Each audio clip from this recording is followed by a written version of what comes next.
ಕನ್ನಡ ಕಿರುತೆರೆಯ ಚಿರಪರಿಚಿತ ನಟಿ ರಾಧಾ ಭಗವತಿ ಸದ್ಯ ಬೆಳ್ಳಿ ತೆರೆಯಲ್ಲೂ ಮಿಂಚ್ತಾ ಇದ್ದಾರೆ. ಆಕರ್ಷಕ ಧ್ವನಿ ಹೊಂದಿರುವ ಇವರು ಡಬ್ಬಿಂಗ್ ಆರ್ಟಿಸ್ಟ್ ಕೂಡ ಹೌದು. ಈಗ ಭಾರ್ಗವಿ LLB ಧಾರಾವಾಹಿಯ ಮೂಲಕ ಲಾಯರ್ ಆಗಿ ಮನೆ ಮನೆಗೂ ಬರ್ತಾ ಇದ್ದಾರೆ ಬಿಜಾಪುರದ ಹುಡುಗಿ ರಾಧಾ ಭಗವತಿ. ನಮಸ್ಕಾರ, ಹೌ ಆರ್ ಯು? ನಮಸ್ತೆ, ನಾನು ತುಂಬ ಚೆನ್ನಾಗಿದ್ದೀನಿ. ನೀವು ಹೇಗಿದ್ದೀರಿ? ನಾನು ಆರಾಮಾಗಿದ್ದೀನಿ. ಮೊದಲನೇದಾಗಿ you have a very beautiful name. ಯಾರು ಈ ರಾಧಾ ಭಗವತಿ ಅನ್ನೋ ಹೆಸರು ಚೂಸ್ ಮಾಡಿದ್ದು? ನನ್ನ ತಾಯಿ.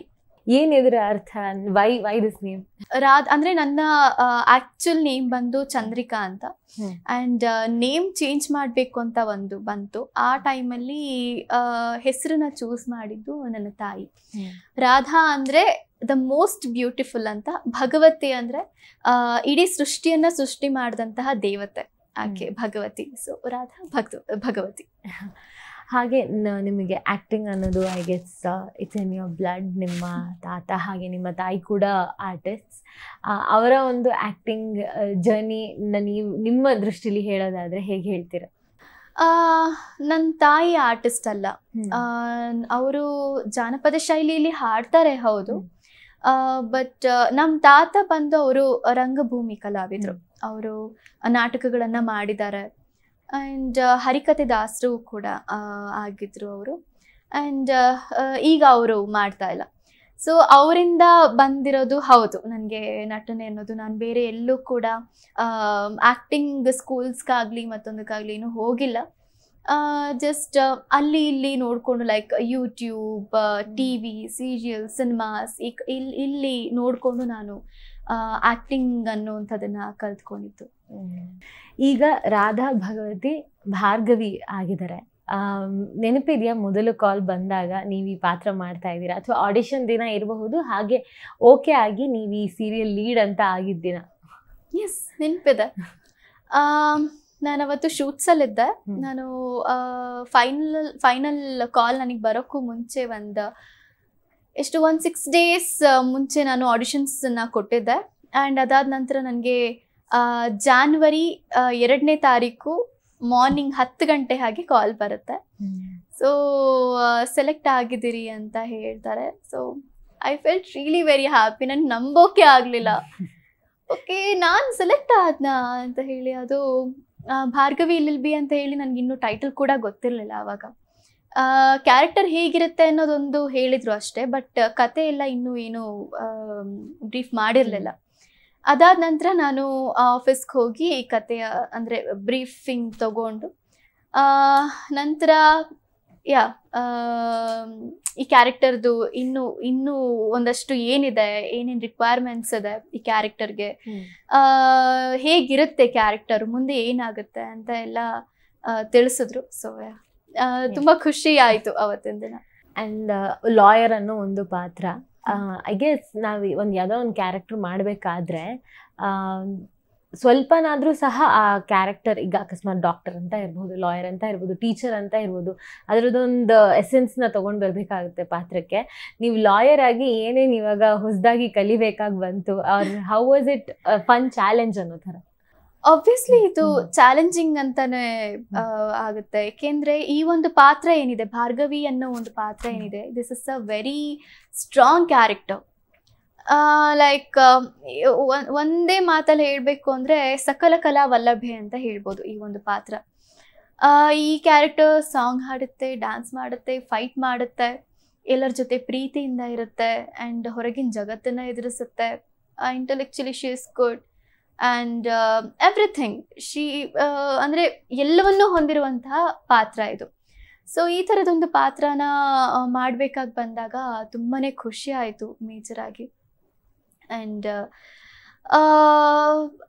ಲಾಯರ್ ಅನ್ನೋ ಒಂದು ಥಾಟ್ ಅಂದರೆ ಅವ್ರು ನನಗೆ ಹೇಳಿದಾಗ ನನಗೆ ಅಷ್ಟಾಗಿ ಲಾಯರ್ಸ್ ಬಗ್ಗೆ ನಾನು ಅಷ್ಟಾಗಿ ತಿಳ್ಕೊಂಡಿದ್ದಿಲ್ಲ. ನನಗೆ ಡಾಕ್ಟರ್ಸ್ ಅಂದರೆ ಓಕೆ, ಡಾಕ್ಟರ್ಸ್ ಬಗ್ಗೆ ಗೊತ್ತಿರುತ್ತೆ, ಅಥವಾ ಬೇರೆ ಯಾವುದೋ ಒಂದು ಬಂದಾಗ ಅದ್ರ ಬಗ್ಗೆ ನಮಗೆ ಸ್ವಲ್ಪ ನಾಲೆಡ್ಜ್ ಅನ್ನೋದು ಇದ್ದೇ ಇರುತ್ತೆ. ಬಟ್ ನನಗೆ ಅಷ್ಟೊಂದು ನಾಲೆಡ್ಜ್ ಇರಲಿಲ್ಲ, ಲಾಯರ್ ಅದೆಲ್ಲ ಲಾ ಬಗ್ಗೆ ಎಲ್ಲ ಅಷ್ಟು ನಾಲೆಡ್ಜ್ ಇರಲಿಲ್ಲ. ನನ್ನ ತಮ್ಮ ಬಂದು LLB ಮಾಡ್ತಿದ್ದಾನೆ. ಸೊ ಅವನಿಂದ ಕೆಲವೊಂದು ರೆಫರೆನ್ಸ್ಗಳನ್ನ ತಗೊಂಡೆ. ಆ್ಯಂಡ್ ಬಾಡಿ ಲ್ಯಾಂಗ್ವೇಜಸ್ ಹೇಗಿರುತ್ತೆ ಆ್ಯಂಡ್ ಯಾವ್ಯಾವ ಥರ ಮಾತಾಡ್ತಾರೆ ಅದನ್ನೆಲ್ಲ ನಾನು ಮ್ಯಾಮ್ ಹತ್ರ ರೆಫರೆನ್ಸ್ ತಗೊಂಡೆ. ಸೊ ಇದ್ರ ಮೇಲೆ ಸ್ವಲ್ಪ ಹಾರ್ಡ್ ವರ್ಕ್ ಮಾಡ್ಬೇಕಾಗಿ ಬಂತು. ನಾನು ಇಲ್ಲಿವರೆಗೂ ಮಾಡಿರೋ ಎಲ್ಲ ಸೀರಿಯಲ್ಸಲ್ಲೂ ಕೂಡ ನಾನು ಸಾಫ್ಟ್ ಆಗಿ ಮಾಡಿರುವಂಥದ್ದು ಕ್ಯಾರೆಕ್ಟರ್ಸ್ನೆಲ್ಲ. ಎಲ್ಲ ಕ್ಯಾರೆಕ್ಟರ್ಸು ಸಾಫ್ಟ್ ಆಗೇ ಇದ್ದಿದ್ದು. ಆ್ಯಂಡ್ ನಾನು ಪರ್ಸ್ನಲಿ ಕೂಡ ಸಾಫ್ಟ್ ನೇಚರ್ಡೆ. ಸೊ ನಾನಲ್ಲದ ಒಂದು ಪಾತ್ರವನ್ನು ಮಾಡ್ಲಿಕ್ಕೆ ಹೋಗ್ಬೇಕಾದ್ರೆ ಅದಕ್ಕೆ ಆದಂಥ ಕೆಲವೊಂದು ಏನಂತಾರೆ, ಅಂದರೆ ಆ ಪಾತ್ರಕ್ಕೆ ನಾವು ರೆಡಿ ಆಗಬೇಕಾಗಿ ಬರುತ್ತೆ. So it was hard, but ಇವಾಗ it's going well. And also ma'am ಬಗ್ಗೆ ಹೇಳಿದ್ರೆ, ನೀವು ಸ್ವಪ್ನ ಕೃಷ್ಣ ಮ್ಯಾಮ್ ಬ್ಯಾನರಲ್ಲಿ ಇಂಥ ಒಂದು ಪ್ರಾಜೆಕ್ಟ್ ಸಿಗೋದು, because she is very well known for her strong female characters ಇರ್ಬೋದು ಅಥವಾ ಒಳ್ಳೆ ಕಥೆ ಇರ್ಬೋದು. ಅವರ ಒಂದು ಬ್ಯಾನರಲ್ಲಿ, ಅವರ ಒಂದು ಡೈರೆಕ್ಷನಲ್ಲಿ ವರ್ಕ್ ಮಾಡೋ ಎಕ್ಸೈಟ್ಮೆಂಟ್ ಹೇಗಿದೆ? ಸ್ವಪ್ನ ಕೃಷ್ಣ ಮ್ಯಾಮ್ದು ಆಲ್ರೆಡಿ ನಾನು ಒಂದೆರಡು ಪ್ರಾಜೆಕ್ಟ್ ನೋಡಿದ್ದೆ. ಸತ್ಯ ಆಗಿರ್ಬೋದು ಆ್ಯಂಡ್ ಸುಬ್ಲಕ್ಷ್ಮಿ ಸಂಸಾರ. ಇದನ್ನ ನೋಡಿದಾಗ ಐ ಫೆಲ್ ಲೈಕ್ ಓಕೆ, ಎರಡೂ ಕ್ಯಾರೆಕ್ಟರ್ಸು ತುಂಬಾ ಚೆನ್ನಾಗಿ ಬಂದಂಥದ್ದು. ಎರಡೂ TRPನೂ ಕೂಡ ಆಗಿನ ಇದರ ಟೈಮ್ ಲೈನಲ್ಲಿ ಅದೊಂದು TRP ಹೈಯೆಸ್ಟ್ TRP ಇದ್ದಂಥದ್ದು. ಸೊ ಈಗ ನನ್ನನ್ನು ಕ್ಯಾಸ್ಟ್ ಮಾಡ್ತಿದ್ದಾರೆ, ನನ್ನನ್ನು ಓಕೆ ಈಕೆ ಮಾಡ್ತಾಳೆ ಈ ಒಂದು ಪಾತ್ರನ, ಈಕೆಗೆ ಹೋಲುತ್ತೆ ಈ ಒಂದು ಪಾತ್ರ ಅಂತ ಅವರು ಏನು ಇದು ಮಾಡಿಕೊಂಡು ನನಗೇನು ಗೊತ್ತಿಲ್ಲ. ಬಟ್ ನನಗೆ ಈ ಒಂದು ಪಾತ್ರ ಕೊಟ್ಟಿರೋದು ತುಂಬಾ ಖುಷಿ ಇದೆ. ಆ್ಯಂಡ್ ಅವ್ರ ಅಂಡರಲ್ಲಿ ವರ್ಕ್ ಮಾಡೋದು it's like too good. She is not only A director, ಅವರು ಡೈರೆಕ್ಷನ್ ಮಾಡ್ತಾ ಈ ಥರ ಮಾಡಬೇಕು, ಈ ಕ್ಯಾರೆಕ್ಟರ್ ಹಿಂಗಿರುತ್ತೆ, ಈ ಥರನೇ ಬರಬೇಕು ಬಾಡಿ ಲ್ಯಾಂಗ್ವೇಜು ಅಂತ. ಮ್ಯಾಮ್ ನನಗೆ ಆಗ್ತಿಲ್ಲ ಮ್ಯಾಮ್, ನಾನು ಬರ್ತಿಲ್ಲ ಅಂತ. Yes you can do it, come on you can do it ಅಂತ ಹೇಳಿ ಧೈರ್ಯ ತುಂಬಿ ಈ ಥರ ಮಾಡು ಬರುತ್ತೆ ಅಂತ ಅವರೇ ಎಲ್ಲ ಹೇಳಿ ಅಂದರೆ ಹೀಗೆಲ್ಲ ಮಾಡಿದಾಗ ಆರ್ಟಿಸ್ಟ್ಗಳ ಮೇಲೆ ಪ್ರೆಷರ್ ಕಡಿಮೆ ಆಗುತ್ತೆ. ಓಕೆ ಇದನ್ನು ಹೇಗೆ ಮಾಡಬೇಕು, ಅದನ್ನು ಹೇಗೆ ಮಾಡಬೇಕು ಅಂತ ಎಲ್ಲ. ಅವ್ರಿಗೆ ಇದು ಬೇಕು, ಇದನ್ನು ಮಾಡು, ನನಗಿದು ಬೇಕು, ಈ ಶಾರ್ಟ್ ಹೀಗೆ ಬೇಕು ಅಂತ ಅವರೇನು ಮಾಡ್ತಿದ್ರು ಅದೆಲ್ಲ ಇಟ್ ವಾಸ್ ಗುಡ್. ಅಂದರೆ ಫಸ್ಟ್ ಟೈಮ್ ಅವ್ರ ಜೊತೆ ವರ್ಕ್ ಮಾಡ್ತಿರೋದು ನನಗೆ ತುಂಬ ಖುಷಿ ತಂದಿದೆ. ಲೈಕ್ ಇಲ್ಲಿವರೆಗೂ ನಾನು ಈ ಥರ ಡೈರೆಕ್ಷನ್ನ ನಾನು ಎಲ್ಲೂ ನೋಡಿದ್ದಿಲ್ಲ. ಜಸ್ಟ್ ಸ್ಕ್ರಿಪ್ಟ್ ಕೊಡ್ತಾರೆ, ನಾವು ನೋಡ್ಕೊಳ್ತೀವಿ, ಅದನ್ನು ನಾವು ಆ್ಯಕ್ಟ್ ಮಾಡ್ತೀವಿ ಅಷ್ಟೇ. ಬಟ್ ಇಲ್ಲಿ ಶಿ ಟೆಲ್ಸ್ ಏನು ಮಾಡಬೇಕು, ಎಷ್ಟು ಬೇಕು ಅಂತ. So it's a very good feel to work with her. And Ramachari, Amruthadhare ಈ ಎಲ್ಲ ಸೀರಿಯಲ್ಗಳ ನಿಮ್ಮ ಪಾತ್ರನ ಜನ ತುಂಬ ಇಷ್ಟಪಟ್ಟಿದ್ದಾರೆ. ಈ ಒಂದು ಸೀರಿಯಲ್ನ, ಈ ಒಂದು ಹೊಸ ಪಾತ್ರದಿಂದ ಜನ ನಿಮ್ಮನ್ನು ಹೇಗೆ ನೋಡ್ತಾರೆ ಆ್ಯಂಡ್ ಏನು ಎಕ್ಸ್ಪೆಕ್ಟ್ ಮಾಡಬಹುದು ಅವರು? ಲೈಕ್ ನಾನು ಆವಾಗಲೇ ಹೇಳ್ದ ಹಾಗೆ ಇಲ್ಲಿವರೆಗೂ ನಾನು ಮಾಡಿದಂಥ ಪಾತ್ರಗಳೆಲ್ಲವೂ ತುಂಬ ಸಾಫ್ಟ್ ಆಗಿತ್ತು, ತುಂಬ ಇನ್ನಸೆಂಟ್ ಕ್ಯಾರೆಕ್ಟರ್ಸ್ನ ನಾನು ಮಾಡಿದ್ದು. ಆ್ಯಂಡ್ ಈ ಪಾತ್ರ ಕೂಡ she is innocent but she is so strong. ನಾನು ಆವಾಗಲೇ ಅದು ಹೇಳಿದೆ, ಫೈಟ್ ಕೂಡ ಮಾಡುತ್ತೆ ಈ ಒಂದು ಕ್ಯಾರೆಕ್ಟರ್, ಕರಾಟೆಯನ್ನು ಕಲ್ತಿರುತ್ತೆ.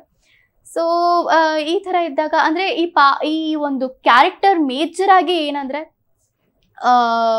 ಅನ್ಯಾಯವನ್ನು ಸಹಿಸೋಲ್ಲ, ಅನ್ಯಾಯ ಆಗ್ತಿರೋ ಕಡೆ ಹೋಗಿ ನಿಲ್ಲುತ್ತೆ, ಇದು ಸರಿ ಇದು ತಪ್ಪು ಅಂತ ಹೇಳುತ್ತೆ. ಆ್ಯಂಡ್ ತಂದೆ ತಾಯಿ ಮೇಲೆ ಹೆಚ್ಚಿನದಾಗಿ ಪ್ರೀತಿಯನ್ನು ಇಟ್ಕೊಂಡಿರುತ್ತೆ, ಹೊರಗಿನ ಸಮಾಜನ ಈ ಥರ ಎದುರಿಸ್ಬೇಕು ಅನ್ನೋದನ್ನು ಹೇಳ್ಕೊಡುತ್ತೆ. ಈ ಥರದೊಂದು ಪಾತ್ರ ಮಾಡಬೇಕಾದ್ರೆ ಐ ಥಾಟ್ ಲೈಕ್ ಇದು ನಾನು ಮಾಡ್ತೀನ ಅಂತ ನನಗೆ ಸ್ವಲ್ಪ ಡೌಟ್ ಇತ್ತು. ಏಕೆಂದರೆ ನಾನಲ್ಲ, ಇದು ಬೇರೆ ಯಾವುದೋ ಒಂದು ಪಾತ್ರನ ಮಾಡಬೇಕಾದ್ರೆ ಅದು ಡೌಟ್ ಅಂತ ಬರುತ್ತೆ, ಆಗುತ್ತಾ ಹೇಗೆ ಅಂತ ಹೇಳಿ ಅದೊಂದು ಡೌಟ್ ಇತ್ತು ನನಗೆ. But I am doing it quite well ಅಂತ ಅಂದ್ಕೊಳ್ತೀನಿ. ಡೆಫಿನೆಟ್ಲಿ. ಆ್ಯಂಡ್ ಆಲ್ಸೋ ನೀವು ಡಬ್ಬಿಂಗ್ ಆರ್ಟಿಸ್ಟ್ ಅಂತ ಎಷ್ಟು ಜನಕ್ಕೆ ಗೊತ್ತಿರುತ್ತೆ, ಕೆಲವರಿಗೆ ಗೊತ್ತಿರಲ್ಲ. ಈ ಒಂದು ಜರ್ನಿ ಶುರುವಾಗಿದ್ದು ಯಾವಾಗ? 2021 ಸ್ಟಾರ್ಟ್ ಆಗಿದ್ದು. ಐ ಥಿಂಕ್ 21 ಅನ್ಸುತ್ತೆ.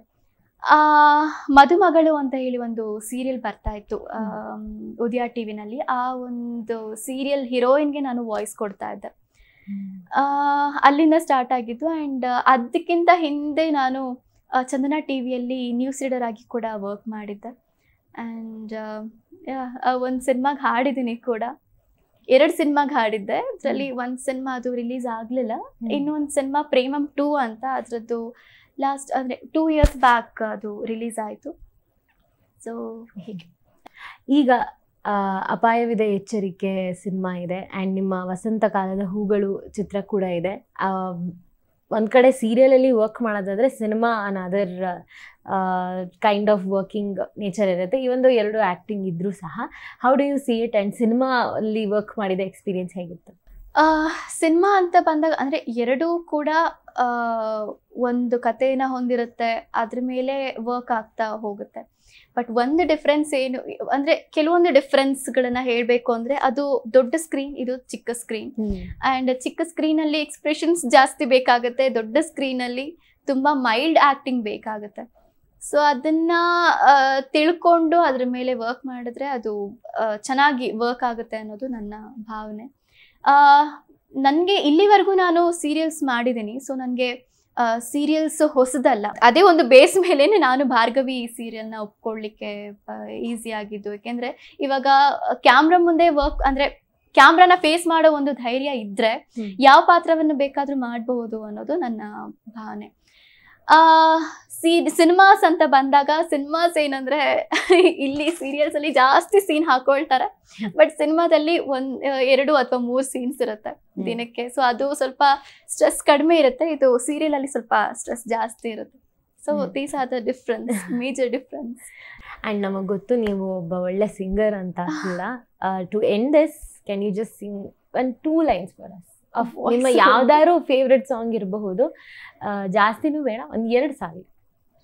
ಮುಂಗುರುಳು ಕೈ ಬಿರಳ ಬಂಧಿಗೆ ಹಗಲಿರುಳು ಹಾರಾಡಿದೆ, ಹೃದಯದಲ್ಲಿ ನೀ ಉಳಿದ ಕಾರಣ ಪ್ರತಿ ಬಾರಿ ಬಾಡಿಗೆ ಬೇಡಿದೆ, ಪದೇ ಪದೇ ಸಿಲುಕಿ ಸಿಳಿತಕ್ಕೆ ಇದೆ, ಹದವಾಗಿ ಯಾಕೋ ಹತ್ತು ಮೀರಿದೆ, ತೆರೆ ಮರೆ ನಡೆದಾಡು ಗೊಂಬೆಯ ಸರಿ ಸೆರೆ ಮಾಡು ಗಮನ ತೋರಿದೆ, ತಂಗಾಳಿ ತಂಪಲ್ಲೋ ಇವಳ ನೆನಪಿಸುಡುತ್ತಿದೆ, ಬಂಗಾರಿ ಅನ್ನೋಕೆ ಮಾತೆ ಕಾದಿದೆ, ತಂಗಾಳಿ ತಂಪಲ್ಲೋ ಇವಳ ನೆನಪಿಸುಡುತ್ತಿದೆ, ಬಂಗಾರಿ ಅನ್ನೋಕೆ ಮಾತೆ ಕಾದಿದೆ,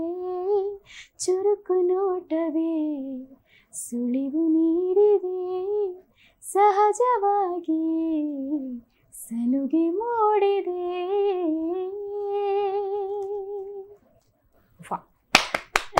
thank you. Very beautiful. Thank you. ನಾನು ಆಗಲೇ ಹೇಳ್ದಂಗೆ ನೀವು ಮಾಡಿರೋ ಪ್ರತಿ ಪಾತ್ರನೂ ಜನ ಇಷ್ಟಪಟ್ಟಿದ್ದಾರೆ.